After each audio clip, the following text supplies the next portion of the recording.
Salut à tous, bienvenue dans cette nouvelle vidéo. Enfin, on avance un petit peu dans le mercato. Comme vous le savez, un mercato très calme à l'heure où on parle. Nous sommes le 9 juillet 2024, toujours pas de droit TV pour la Ligue 1. Il y a des clubs qui pourraient déposer le bilan, plus de la moitié. On pourrait commencer le championnat sans diffuseur. Ce serait complètement historique dans l'histoire du football français. Et même, on va pas se mentir, le mercato est au point mort. Comme vous le savez, ce soir, France-Espagne. La France, l'équipe de France a possibilité de marquer son histoire en faisant une nouvelle finale d'Euro et une nouvelle finale de compétition internationale. Ça risque d'être très compliqué, très dur face aux Espagnols. Mais on y croit ce soir. Je pense que la France va se qualifier. Mais on va parler du mercato parisien. Enfin, ça bouge du côté parisien. Alors, le Paris Saint-Germain va augmenter son offre pour João Neves. João Neves, international portugais, qu'on n'a presque pas vu à l'Euro 2024. Il a seulement joué le 3e match du Portugal face à la Géorgie et ça s'est très mal passé vu que la Géorgie s'est imposée 2-0 face au Portugal. João Neves a été inexistant. Sur ce que j'ai vu sur ce 3e match, il n'a rien fait. Pareil lors du match de Benfica contre Marseille en quart de finale d'Europa League, que ce soit à l'aller comme au retour, il a été nullissime, mais le Paris Saint-Germain en fait sa priorité. En tant que supporter, je dirais qu'il y a beaucoup mieux à faire, surtout moins cher. João Neves, 20 ans, n'a strictement rien montré au haut niveau, 0 match référence en Ligue des Champions, 0 match référence avec le Portugal. À un moment donné, c'est dramatique. Sauf problème, c'est que peut-être que ce joueur-là n'est pas si mauvais que ça, vu que Manchester City, le Manchester City de Guardiola, serait aussi très intéressé par João Neves et voudrait aussi entrer dans la course, même si le Paris Saint-Germain a de l'avance sur ce dossier. Sauf problème, c'est que Benfica ne veut rien savoir et veut que Neves soit vendu le prix de sa clause libératoire, c'est-à-dire 120 millions d'euros. Il est bien évidemment hors de question pour les clubs de dépenser 120 millions d'euros pour un joueur qui n'a strictement rien prouvé et démontré au haut niveau. D'ailleurs, Manchester United avait fait une offre de 70 millions d'euros il y a quelques jours ou quelques semaines. Ça a été refusé par le Benfica Lisbonne. Donc maintenant, apparemment, le Paris Saint-Germain et City sont prêts à balancer 80 millions d'euros. 80 millions d'euros, c'est encore trop cher, même pour un joueur de 21 ans. Pour moi, honnêtement, João Neves, si vraiment le Paris Saint-Germain le veut, pour moi, ça ne vaut pas plus de 60 millions d'euros. Et encore, je suis gentil, très clairement, sur ce qu'il a démontré, même en Europa League. Il n'a pas un match référence en Europa League. Le mec a été complètement nul contre Marseille. Marseille qui a fini quand même 8e de la dernière Ligue 1. Donc à un moment donné, non. Le mec qui t'aurait fait 2-3 matchs masterclass en Ligue des Champions, je t'aurais dit pourquoi pas. Il a peut-être quelque chose dans les pieds. Mais moi, sur ce que j'ai vu, moi, on le compare à Marco Verratti. Je suis désolé de le dire. J'ai jamais été un grand fan de Marco Verratti. Mais Marco Verratti, au même âge que João Neves, était 2 milliards de fois plus fort que João Neves. Mais 1 milliard de fois plus fort. Et là, on vient de comparer João Neves à Marco Verratti. Non, non, c'est pas possible. Au même âge, Marco Verratti était beaucoup plus fort. Donc moi, 80 millions pour João Neves, je dis non.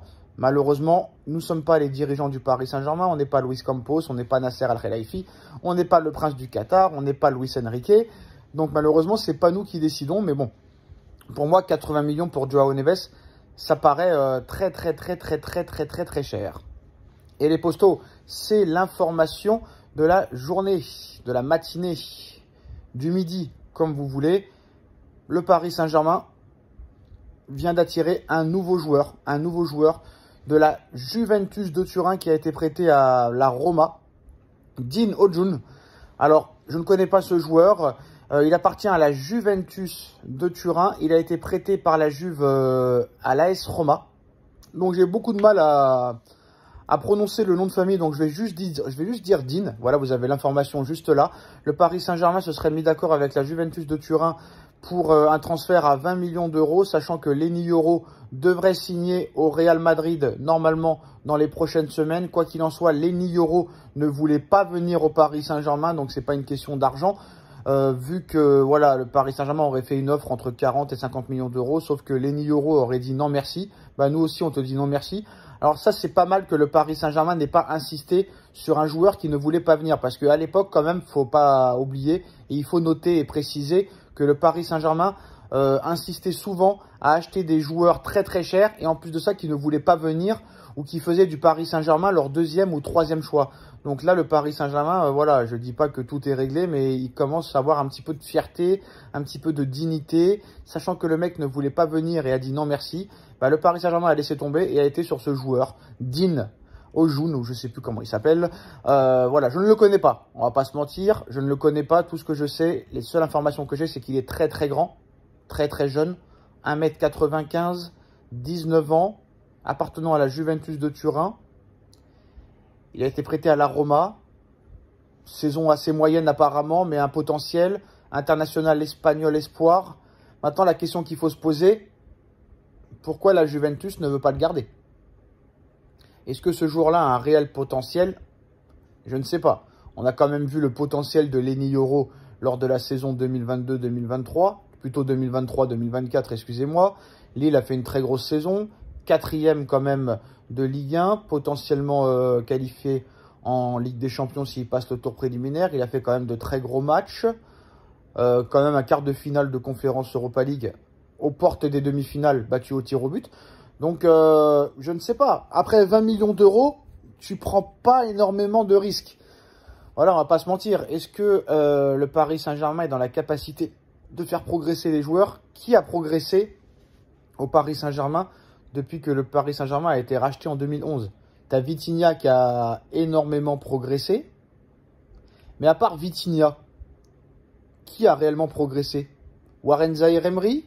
Pas vraiment, parce qu'il a été très bon en première partie de saison et après il a été catastrophique du mois de janvier au mois de juin. D'ailleurs, il fait la gueule en équipe de France dans le vestiaire. Il parle à personne tellement qu'il est frustré de ne pas jouer même pas une seconde et que Deschamps ne compte pas du tout sur lui. Il regrette déjà d'avoir choisi l'équipe de France A et plutôt de ne pas avoir choisi l'équipe de Thierry Henry pour les JO 2024. Donc voilà, le dossier Emery est très problématique. Ugarte fait une très grosse Copa América avec l'Uruguay. J'espère qu'il aura sa chance au PSG. Mais voilà, là on parle de la défense centrale. Je ne sais pas si c'est vraiment le joueur qu'il fallait au Paris Saint-Germain. Après, apparemment, la nouvelle politique du PSG, c'est de recruter des joueurs très très très jeunes et de les faire progresser. On a vu avec Belardo, bon, il y a encore une grosse marge de progression, mais c'est pas si mal ce qu'on a vu, c'est pas catastrophique non plus. Il y a Moscardo qui arrive au milieu de terrain. Et là, ce petit joueur espagnol, apparemment, qui appartient à la Juventus. Donc, on va voir ce que ça va donner. Mais apparemment, le PSG et la Juventus sont en train de se mettre d'accord sur un transfert de 20 millions d'euros. Dites-nous en commentaire ce que vous en pensez. On like, on partage, on commente, on s'abonne. Et on se retrouve très vite pour une nouvelle vidéo. Tchuss!